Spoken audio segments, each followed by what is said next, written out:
I missed the club run today because I wanted to do a more focused Zone 2 session. Not always possible to do that on a club ride because people want to ride a bit slower or a bit faster. There's bits where you're waiting, you have bits where you stop and things like that. Anyway, but it gave me a good chance to ride some roads that I don't ride very often because I went out at about 7:30 before there was really any traffic on the road, it being a Sunday, and it doesn't count on a weekday now. So roads like this one, which is actually the A1124 between Headingham and Halstead, the roads I hardly ever ride on nowadays. It's 2 miles from where I live, but I almost never use it, and so it was quite nice to revisit it really, and to get to use some roads that I otherwise wouldn't. This bit here is further up along the A1124 at Chapel, and I've put this in here because of the fantastic viaduct. If you don't know the area, or even if you do, you'll love the viaduct. It's really very long. Actually, it's not the best time of year to video it because in the summer you can't really see through the trees. My maternal grandparents used to work on the railway, so I have a particular fondness for it. Not on that one, I have to say, but fairly close by. They were on the Cove Valley line. And then I crossed a few old race circuits as well. This is one, most people, when they think of the Jock Wadley circuit nowadays, they'll think of Laird de la Haye. It's a big road race, early season. It's been going since 1981 when Jock passed away. And they'll think of the Layer circuit because that's been used since the mid-80s, I think about 1986. But actually, in its first few incarnations, it was on this circuit, which is around West Bergholt. And it took in this descent, and I think it was probably this little descent. It's not much of a descent, but I think it was this bit of road that probably finished it because it's very narrow.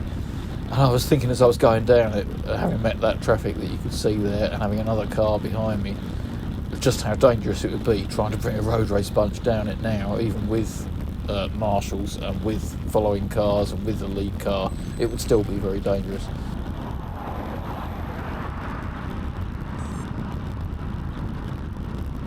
I put this bit in because this lady on her bike here, I saw her up ahead of me a little way further back, and it actually took me a couple of minutes to catch her. I was expecting to just sort of go whacking straight past her, because as you can see I was going fairly fast at this point, and she was actually chugging along at a fair old pace. I mean, at this point we're starting to go downhill actually, so you know, she was using gravity a bit there, but she was actually moving at a fair old lick considering the bike she was on. I don't think it was an e-bike, but I could be wrong. The thing is, it was going downhill, so if it was an e-bike and it was helping her, then it was an illegal one. Then I've put this one here for a much better overtake. This is what most drivers do actually. You can see he gave me loads of space, and it was a worthwhile overtake because he immediately gets a nice long distance in front of me. You know, you don't mind people overtaking you when it's like that, do you?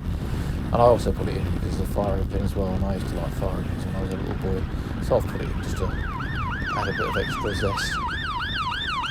I just hope it wasn't going to anything too serious and that it was actually a cat up a tree or something like that. Strava allows you nowadays, if users enable it, to see who it is that you've passed in either direction during rides.